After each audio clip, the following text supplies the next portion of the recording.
ही दोन दृश्य एकीकडे तगडा असा बंदोबस्त आझाद मैदानाच्या परिसरात ठेवण्यात आलेला, दुसरीकडे ज्या ठिकाणी शपथविधी सोहळा पार पडणार आहे तिथे आता अंबानी कुटुंबीय पोहोचलेला आहे।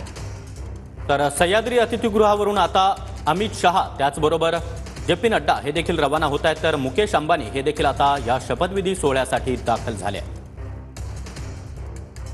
मुकेश अंबानी पुत्रासह या शपथविधी सोहळ्यासाठी दाखल झालेले आहेत। त्यांना खास निमंत्रण देण्यात आलेलं होतं। त्यांच्यासाठीची आसन व्यवस्था सुद्धा या ठिकाणी ठेवण्यात आली होती। अर्थात सगळ्याच मान्यवरांसाठी एक विशेष अशी आसन व्यवस्था आणि ज्या ठिकाणी त्यांना स्थानापन्न व्हायचं आहे त्या ठिकाणी त्यांची नावं असा सगळ्या सज्जता या ठिकाणी ठेवण्यात आलेली होती।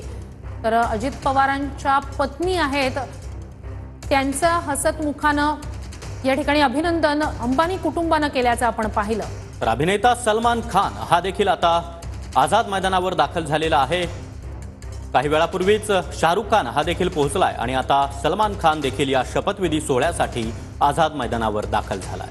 नक्कीच केंद्रीय गृहमंत्री अमित शहा आणि भाजपचे राष्ट्रीय अध्यक्ष जे.पी. नड्डा यांचा ताफा सुद्धा आता सह्याद्री अतिथीगृहावरून रवाना झालेला आहे। दुसरीकडे आझाद मैदानावरची ही दृश्य अभिनेता सलमान खान, अभिनेता संजय दत्त हे शपथविधी सोहळ्यासाठी दाखल झालेत। तर अजित पवारांचे पुत्र या ठिकाणी आपल्याला पाहता येत आहेत। दुसरीकडे अभिनेता सलमान खान, अभिनेता संजय दत्त सुद्धा शपथविधी सोहळ्यासाठी पोहोचल्याची ही दृश्य।